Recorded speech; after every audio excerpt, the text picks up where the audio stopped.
So how's everybody doing today at the Rock Church? You guys good? It's good to see you guys, and man, it's good just to sit in that worship experience. Would you agree with me? That's some good. Bobby, you with me on that one? Yeah. It's the fourth time I've sat through that. Thursday night and now 3 times this morning, and it's been good every time. But there's something special that I was recognizing even during that one, of just our time together, that I really believe God moves. And I just want us to make sure that that's what today is about, an opportunity for God to move in our lives, that when the Spirit works, it just happens. That's what we saw with the baptisms. Did you enjoy seeing all those baptisms earlier? So that's very cool, very cool.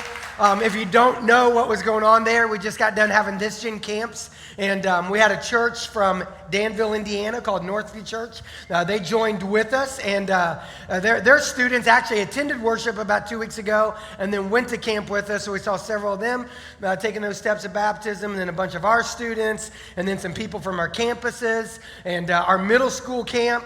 The night we were doing baptisms there got rained out, so several of them have already started doing that back home now. We're looking forward to that. Had one this morning at the 10 o'clock. So that is just a way that God has been moving. And we can visually see it. Now, when someone takes a step like that, which is incredible. So I want to encourage you, if you've ever thought about taking a step of baptism, if you need to know more about that, jump on the app, use the QR code, stop by the Connect Corner, do whatever you need to do. All right? Now, if you're new with us, my name's Josh. I'm one of the pastors. Glad you're with us. And I'm excited to continue this series. That the series we're in right now is called Tailgate Talks. And the whole premise of it is every now and then you'll pull up a chair, you'll have an opportunity, maybe you're sitting on a tailgate with somebody, and they get a chance to drop some wisdom on you. And 2 weeks ago, we talked about wisdom. Last week, we talked about warnings, all right? Just curious, if you were here last week, raise your hand. Just raise your hand wherever you're at. How many of y'all, when you went out to your car, checked your little oil sticker? Yeah, several of you. I cannot begin to tell you how many pictures I got this week of people taking a picture of their dashboard saying, yep, I'm guilty, or their sticker in their window saying, yep, I'm guilty. Because last week we talked about warnings, that week 1 was about wisdom. Week 2 was about warnings, and those were practical. I hope they were practical. I hope every message is practical, but they were a little philosophical in trying to get the series started. The next 4 weeks is going to just be some very practical teaching. Stuff that you can just go, okay, yep, let me take that to heart. Let me put that in play right away. This week, the practical teaching is all around the word wealth. The word wealth. Anybody here want to be wealthy? Oh, really? Just a few of you? Like a bunch of liars, right? You know what I mean? Like I think we all want to be wealthy. You know what I mean? And here's good news. I'm going to tell you today how to be wealthy. I'm actually going to say it this way. Jesus wants you to be wealthy. And I know just by saying that, you're like, what's Josh mean by that? Like, that could get me in a lot of trouble, just saying Jesus wants you to be wealthy. But reality is, when you recognize a relationship inside of Jesus, when you recognize who he really is, you understand you're already wealthy, right? You with me? Miss Fanny, you with me on that one, right? Like the minute you recognize what a relationship with Jesus looks like, you recognize, wow, I'm already wealthy. And we're going to talk about that, especially at the end. But I actually want to spend about 20 minutes just talking about money at first, and about actually how to get wealthy, like even with physical money, even with your finances. And some people, they're like, oh, that makes me nervous talking about that. Personally, I love to talk about money at church. I absolutely love it. And here's why. All of us deal with it.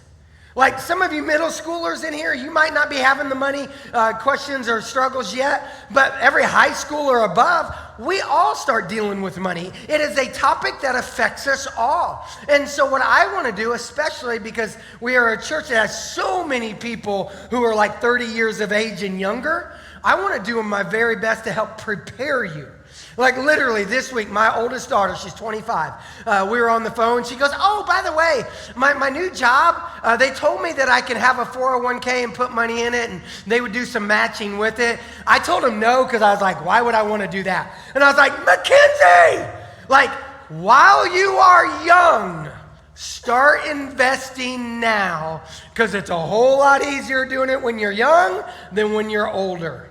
Older people agree with me on that one? Start while you're young. One, because you get the benefit of compound interest. I don't know how to calculate compound interest. I just know it's beneficial, okay? So I was having that conversation with her, and it told her, I said, it's actually, I'm preaching about that this weekend, so make sure you watch and you pay attention, okay? And so I love talking about the topic, because I think sometimes we don't understand it. We don't understand how to be good with my money. We don't understand how to make your money work for you rather than you working for money. And so today, I want your money to work for you. So the way that happens is not by luck. See, I think too many times people think, well, the only way I get rich, the only way I can be wealthy is if I just luck into it. That's what happened with a guy named Fran Selick. Now, I don't know if I'm saying his name right or not. He's from Croatia. But that's a picture of Fran Selick right there. And Fran he's called the luckiest unlucky man alive. Okay? And let me just read you his story. I'm sure it's true. I found it on the internet.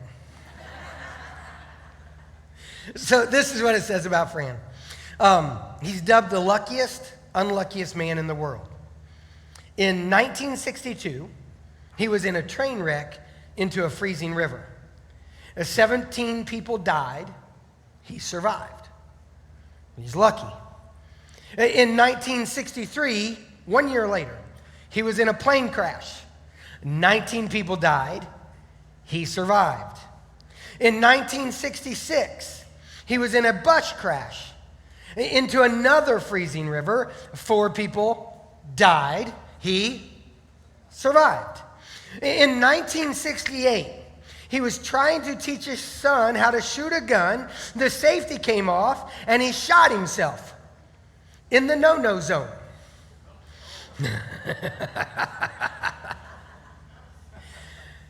But he survived.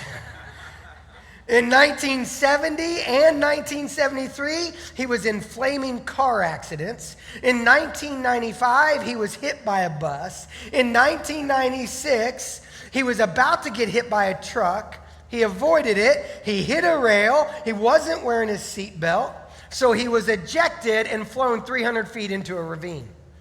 In 2003, though, he won the lottery, over $1 million. So that's what I mean, like, he's the luckiest, unluckiest man alive, because he kept surviving, so he's lucky to the point where he became a millionaire. So is that the way that you become wealthy? Well, I hope it's not just that way, right? I mean, like, that doesn't make sense. Is the only way to be wealthy is if I invest and get lucky with a stock? Like in 2009, somebody here might have bought Bitcoin. If you did, I need to talk to you in the lobby afterwards. I need you to understand how you can give that to the church. Anyway, right though, like you might have got lucky and in 2009 bought it. In 2001, I bought Apple stock. I want you to think about that. 2001, before it was a big deal, I bought 1 share. So I'm unlucky. But anyway, like maybe that's it. Maybe in 1997, you happened to buy Amazon stock. Like if you did, like, yes, you got lucky, but is that the way to be wealthy? Actually, no. Because if wealth only comes from getting lucky, then chances are you'll get poor just as quick as you got rich.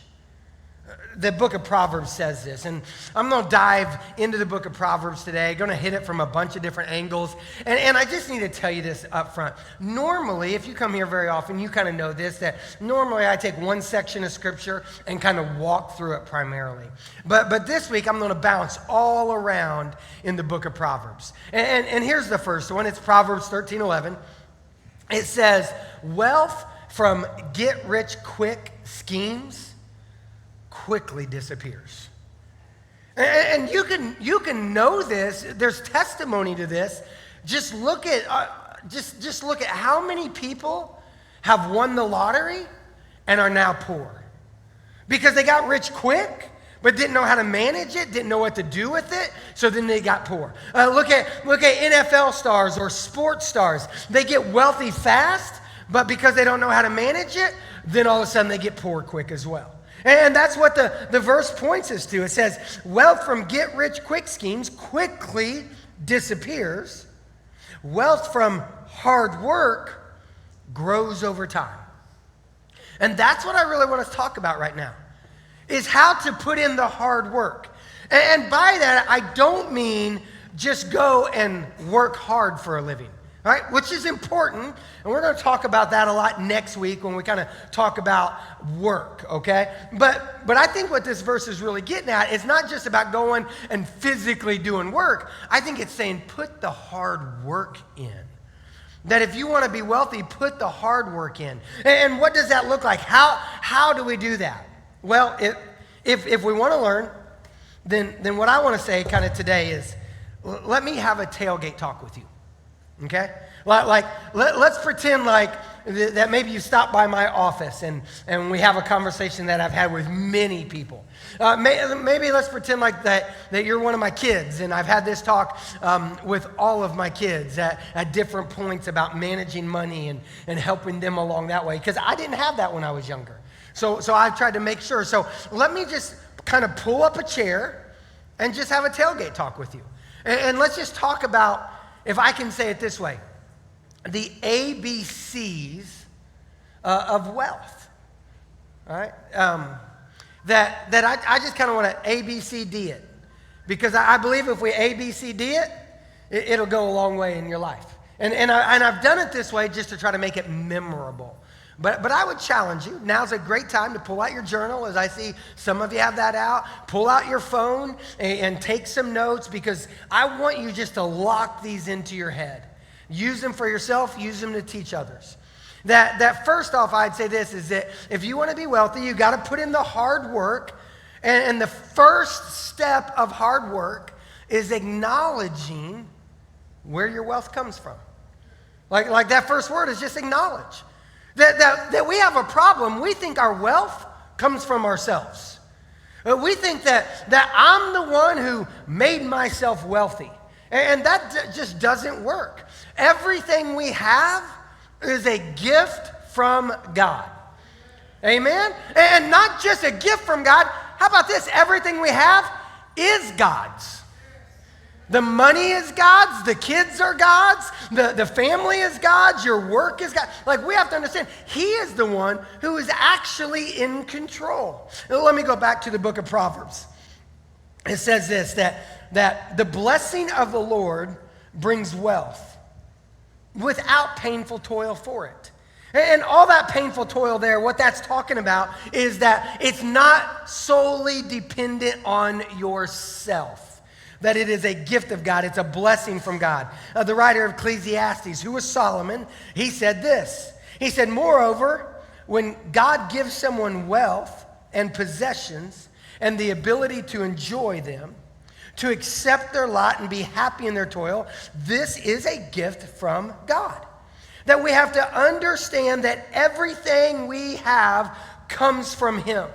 The book of James says every good and perfect gift comes from the Father of lights. That the book of Psalms says that He owns the cattle on 1,000 hills. That everything we have is His.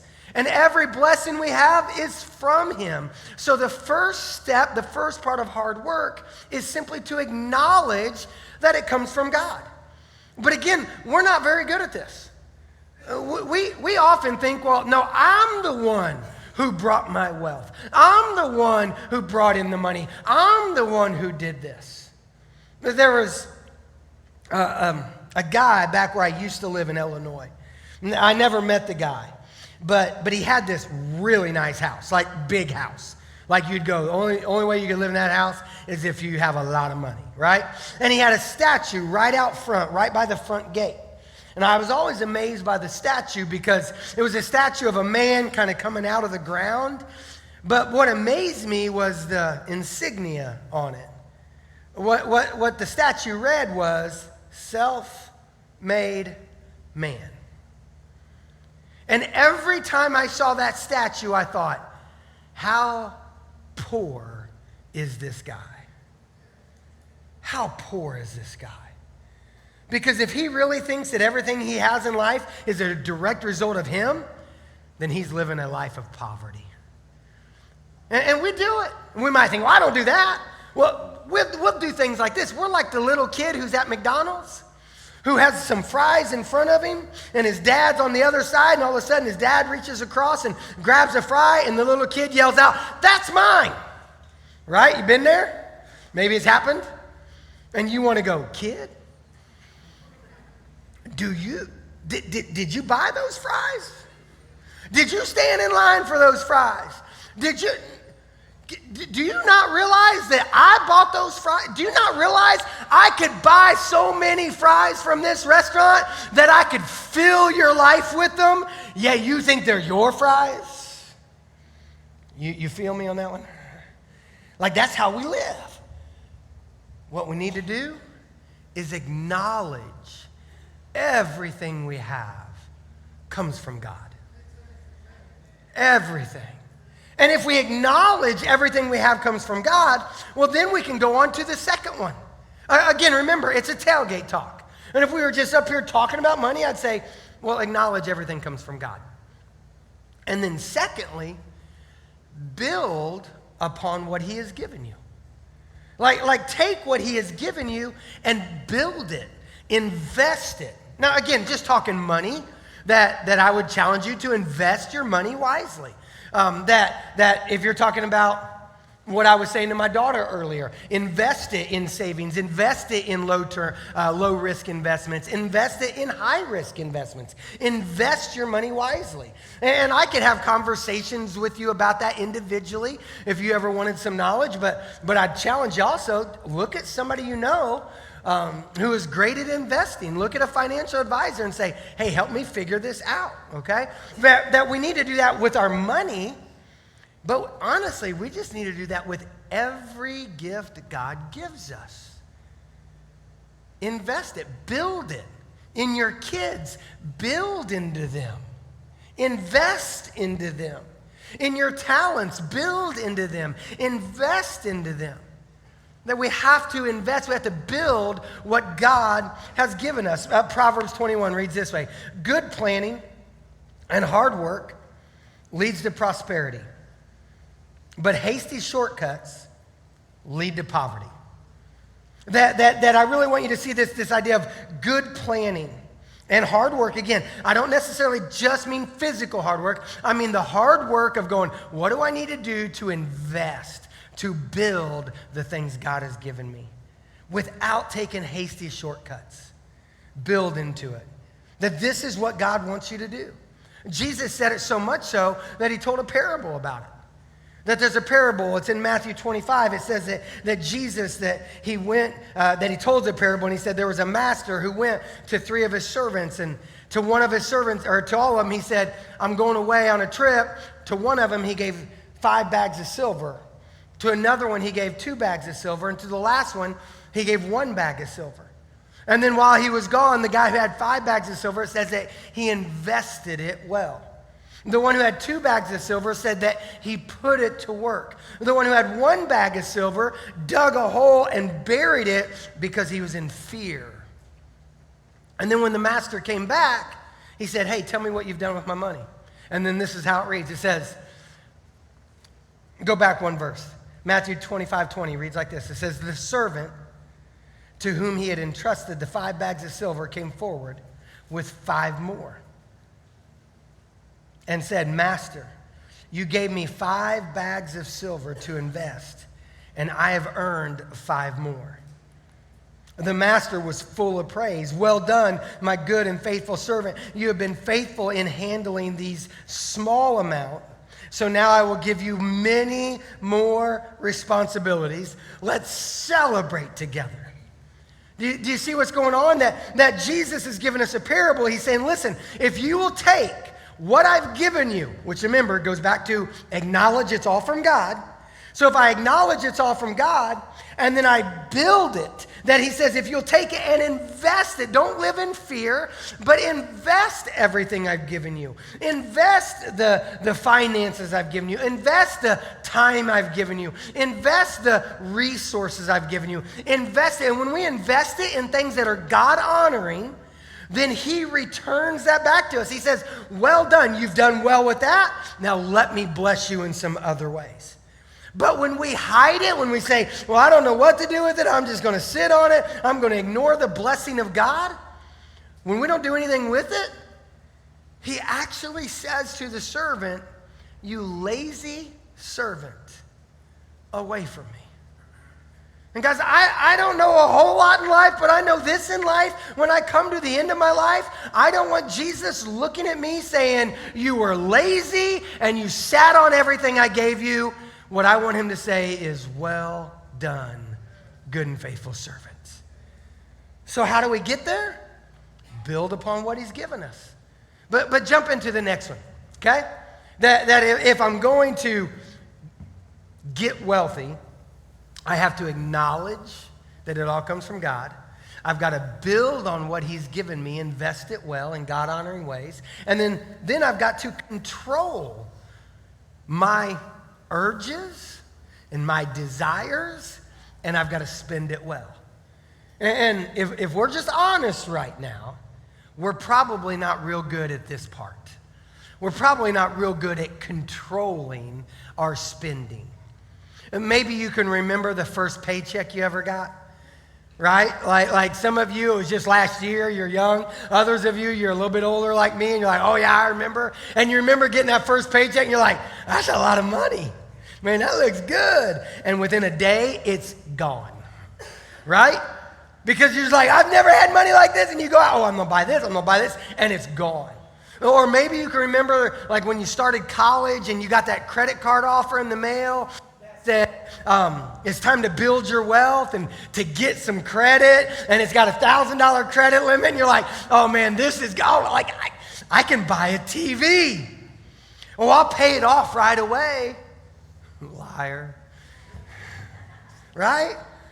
Like how many of us, we got it, we're like, man, $1,000 in. Oh yeah. Oh, I've already spent my credit limit.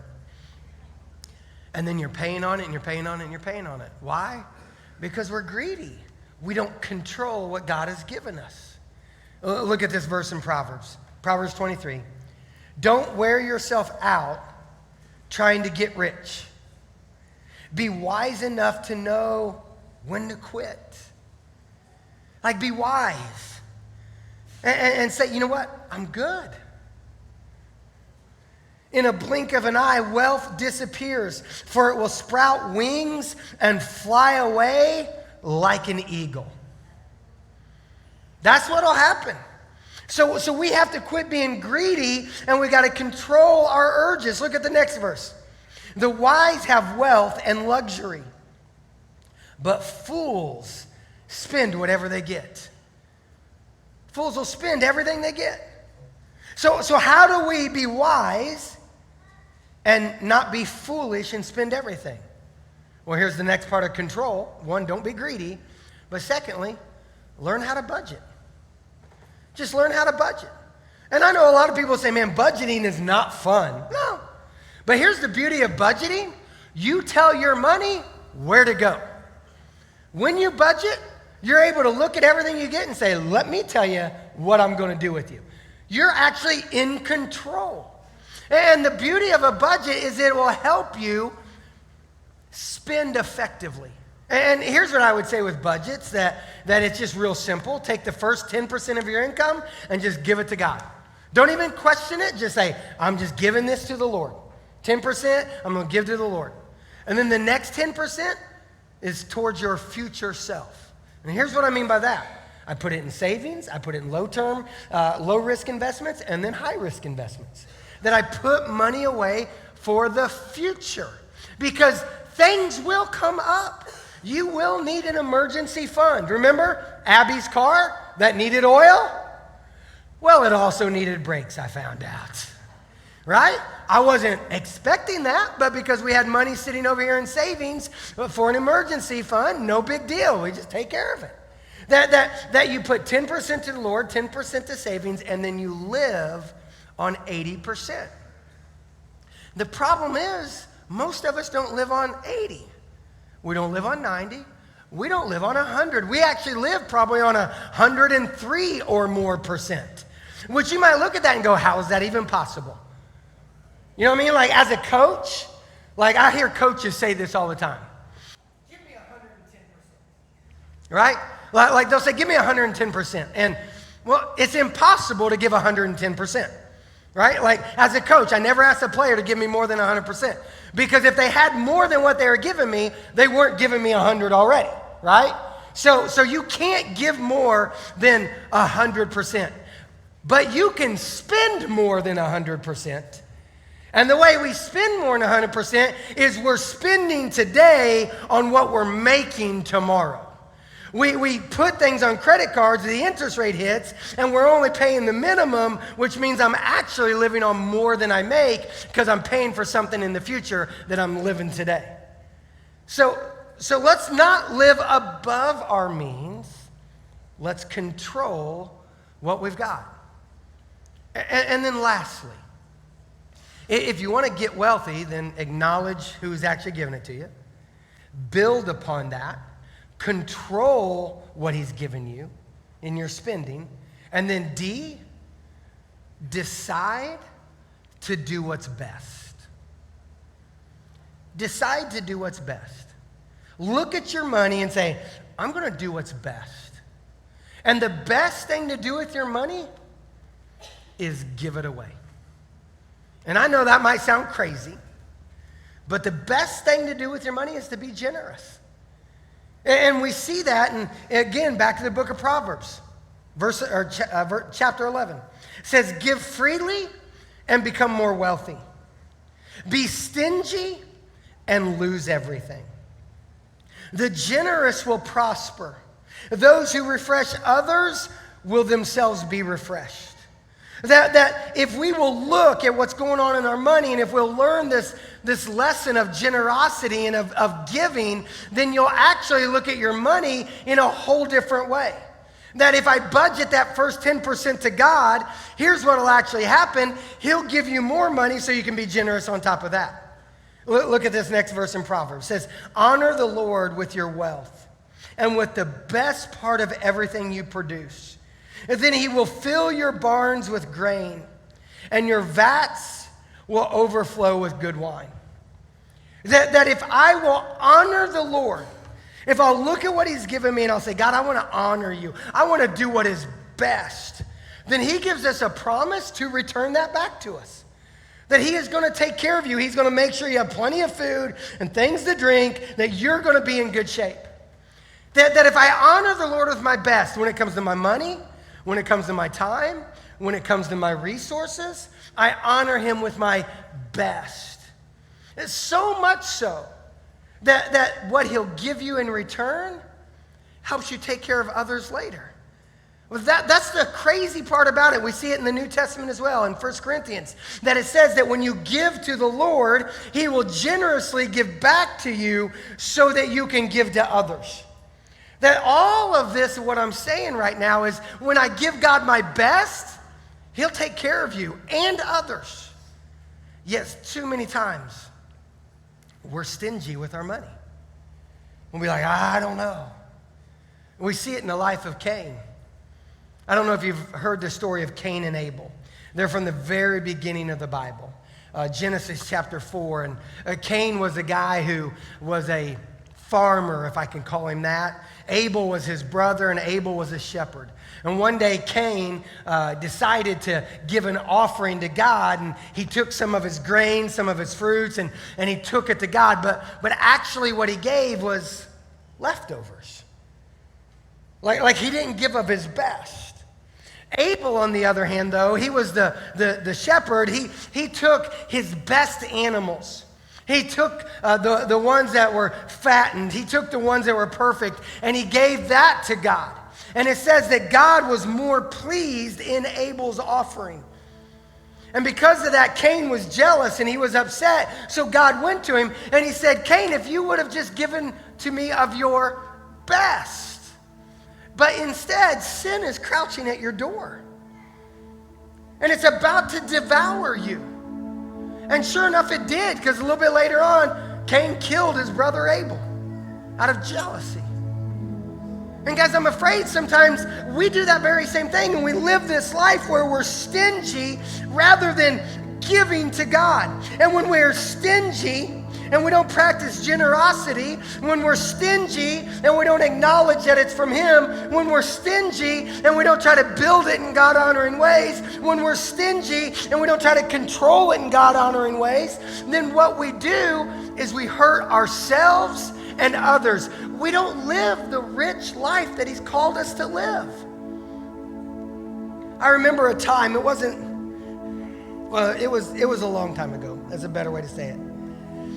I was hanging out in St. Louis, and I was there at an event with about 50,000 other men. And it was a Christian event that we were all going to, and while we were all standing out in front of the gates, I remember looking at my buddy. I said, hey, let's just go walk down the streets and see if we can find something to do. And as we were walking down the streets, all of a sudden I saw this homeless man standing on a sidewalk asking people for money. And so I said hello to him, and I saw a couple of his buddies just sitting down a couple of steps just right next to him. And so I just went and sat down next to him and just started talking to him. And as we were talking to him, the guy started asking for prayer, so we were praying together. And then the next thing I know, all of a sudden the guy who'd been on the streets walked up behind me and stuck a knife blade to my throat. And I'll be honest, I wasn't ready for that day. I wouldn't be ready for that today either. I'm sitting there going, this is not good. This is not good. And I was like, bro, it's all good, man. And fortunately, the guy in front who I'd been talking to, he said, man, it's cool. These guys are good. That guy's actually a pastor, man. And the guy's like, there ain't no way he's a pastor. I get that, right, Miss Debbie? Ain't nothing new. I've heard that many times in my life. You know what I mean? Like, and I'm sitting there going, it's all right. And so next thing you know, he ended up sitting down next to me. And we started talking. I ended up asking him, I was like, hey, curious, do you know what's going on down the street? And he goes, yeah, some huge Christian event. I'm like, yeah. I'm like, how have you done? And he goes, man, you wouldn't believe it. Only person that even said hello was you. Nobody's given me a dime. And it broke my heart. It broke my heart then, and it breaks my heart today. For this reason, I'm not saying everybody should have gave him money, but we should at least should have given him the dignity to say hello and have a conversation. We should have at least spoke into his life. But too many people were going, I got to get to my Christian event, and they were so concerned about themselves that they left him on the side of the road stranded. The book of Proverbs talks about it. It says, whoever gives to the poor will lack nothing. But those who close their eyes to poverty will be cursed. That we got to open our eyes, because when we open our eyes, we won't lack anything. When we open our eyes and we start giving the way God has called us to give, we will actually live a rich life. See, if we get wealthy, we can live richly, because we understand everything comes from God. So I just need to honor Him that way. That we learn I got to build upon this, that I've got to control this, and I've got to decide to do what is best. And what is best is to honor God in the way that I give to Him. And here's the beauty. When you give to God through the rock, people who are in poverty get ministered to. I'll just tell you that right now. that we partner with several mission organizations to help those who are going through poverty situations. That when you give to God through the rock, here's what I also believe will happen, is that he will richly bless you back so that you can give when you run across somebody who's in a situation. So what would it look like if we just said, today, I'm gonna give God my best? What would it look like if we just said, God, I acknowledge everything I have is from you? What would it look like if we said, God, today, I'm gonna take the gifts you've given me and I'm gonna invest them, I'm gonna build into them in a God-honoring way. That I'm gonna learn to control my urges so that I can use what you've given me in a God-honoring way. And I'm gonna do what is best. And here's the beauty, when we do that, we get to live the rich, satisfying life that Jesus called us to. That's the reason I say that Jesus wants you to be wealthy. He does. He actually said that's why he came. It's John 10:10. John 10:10, Jesus said, I've come to give you a rich life. Other translations say, I've come to give you an abundant life. Do you know what the definition of wealth is? Rich and abundant. And that's the reason I say Jesus wants you to be wealthy. And that wealth starts by you understanding outside of a relationship with Jesus, I'm poor. I'm stuck in poverty. So my prayer is today as we sing this song that you'll say, I don't want to be poor anymore. I want to be wealthy. I want to find my life inside of Jesus. And I want to cross over from poverty to wealth because I want to understand what a relationship with Jesus looks like. That is my prayer as we sing this song. The song's called Gratitude. And it's a song just about understanding, God, I know everything I have is from you. And you might say, I know I don't have a lot, but what I have is a place of wealth. I might not have everything, but everything you've given me makes me rich. I might not have everything everybody else has, but what I do have comes from you, and that's a relationship in you, and because of that, I am rich. Are you with me? And if that's the case, what would it look like if we just stood up right now? What would it look like if we stood up and we just said, Jesus, you got it all. You got it all. What would it look like if I came up front and took communion and said, Jesus, you got it all? What would it look like if I just said, Jesus, with my money, I'm acknowledging it's from you. You got it all. What would it look like if you, as somebody who doesn't know Jesus as your Savior, said, I'm done. I'm done being poor. I'm going to throw up my hands and I'm going to say, Jesus, I want a relationship with you. And if you need to talk with somebody about that, come to the Connect Corner. You ready to take a step of baptism? Come to the Connect Corner, let's talk about it. You ready to take communion? Come on up and take communion. Come on, let's just throw up our hands. And let's say, Jesus, I praise you. I praise you because you have made me wealthy. And then let's take it from this place all through our lives. Acknowledge, build, control, and decide to live a rich, satisfying life through Jesus Christ. Come on, let's sing along with Tyler. Let's sing along with him. Let's make this a loud proclamation today.